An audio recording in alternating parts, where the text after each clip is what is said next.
Hi, I'm Marty Nemko.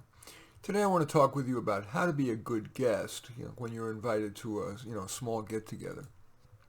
A lot has been said, a lot of advice has been given on the art of hosting, but less on guesting. Well, I'm going to try to provide a bit of remedy for that here. So, you're invited to a small get-together, and it's an opportunity not just to have fun, but to make or deepen a friendship. After you leave, you can be sure the host and any other guests are going to evaluate you.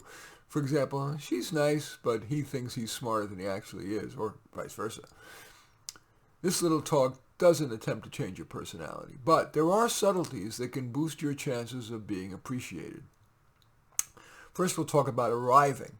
Show up 5, maybe 10 minutes after the invited time, because there's only one way in which everything goes right for the host, and an infinite number of ways that something gets delayed.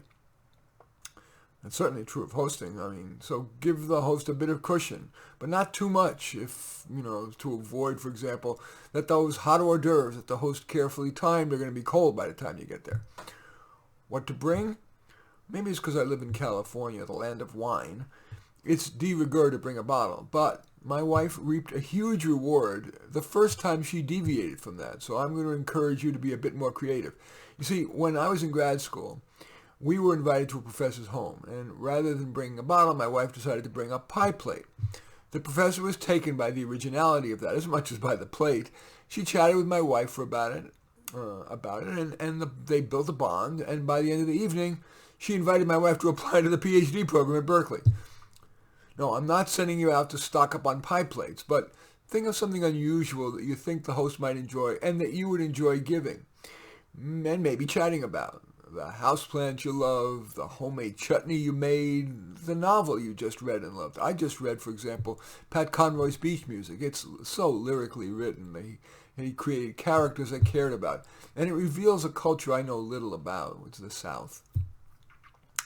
Another tip for arriving is to quell the exuberance, at least think about quelling the exuberance.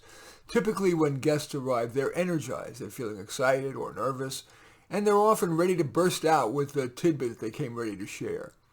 It's usually wise to let others expel that excess energy. Focus on listening well. A good time for you to chime in is after their vibrating slows down and maybe you've heard something that you would like to build on. Now I want to offer a few tips about the middle of the get-together. Balance telling with asking. Continue to listen for opportunities to build on what's said, or less often to tactfully propose a different point of view.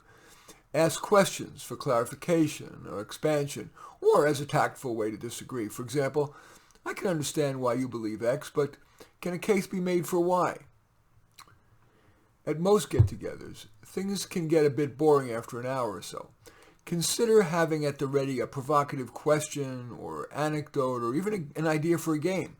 For example, I'll often read aloud a draft of an upcoming Psychology Today article that I think the other attendees would enjoy and might trigger a conversation. Now just a couple of tips about leaving your get-together. Sure, offer to help clean up, but don't be the last to stay. Unless, the person really insists you do that or whatever, but generally not. After 2, max 3 hours, most hosts are ready to unwind. Try to find something specific to say as you leave.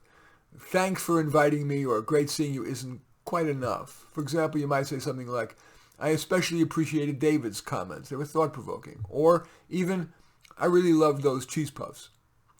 And finally, the postmortem. The drive home is fun, evaluating everything from the home to the host, the guests to the aforementioned cheese puffs. If you need extra motivation to be a good guest, do remember that after you leave, they will be evaluating you.